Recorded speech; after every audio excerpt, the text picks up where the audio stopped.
Now let us come to a very important aspect. Nowadays we have started recognizing more and more cases of heart failure with preserved ejection fraction. Now what do I mean by heart failure with preserved ejection fraction? These patients have an ejection fraction more than 50%, but they have signs of heart failure. Now many times patients do come to our OPD.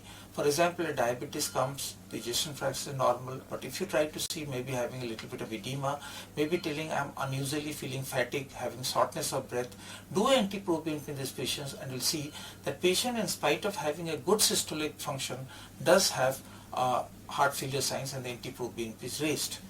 Now this slide enlightens us and also establishes a very important and interesting aspect, that heart failure with reduced ejection fraction starts at the heart and then goes elsewhere.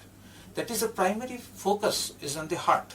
From the heart, the ejection fraction decreases and ultimately all other organs get affected. But heart failure with preserved ejection starts elsewhere and finally ends at the heart. That is, it is in a centripetal fraction, and in the heart failure reduced ejection is in a centrifugal fraction. So how does this concept of heart failure with preserved ejection starting elsewhere end up with the heart? Basically, there is metabolic stress, aging, cardiac remodeling, ventricular vascular stiffening, and sedentary lifestyle. And we all know that diabetics and hypertensives have all these factors combined with them, especially the dysmetabolic syndrome patients. And these dysmetabolic syndromes who have metabolic stress, aging, cardiac remodeling, ventricular vascular stiffening, and sedentary life ultimately have loss of cardiac, vascular, and skeletal muscle reserve, and they go into heart failure. Even though the heart function is normal, they have symptoms of heart failure. Now if you try to see what we had till date about the treatment of heart failure preserved ejection fraction is to treat the causes, that is, control diabetes, control hypertension, control the weight, and of course give a little bit of diuretics. We didn't have any drugs. We didn't have any, just to control the risk factors.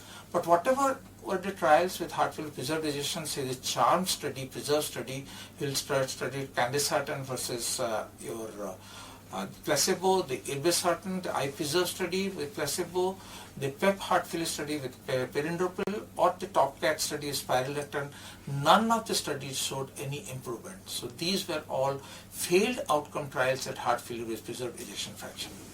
Now, we always have an idea that patients with heart failure with preserved ejection fraction have lesser risk of death and hospitalization compared to heart failure with reduced ejection fraction. If you try to see this study, which was heart failure in Ontario, Canada, it was seen that these observational studies clearly shown that the survival rates were similar. That is, the patient had heart failure reduced ejection fraction or with preserved ejection fraction, within 10 years the chances of survival were the same. So we should try to understand that heart failure with preserved ejection fraction is an entity which is diagnosed, which is already described well, and the parameters have been described, and now we come to the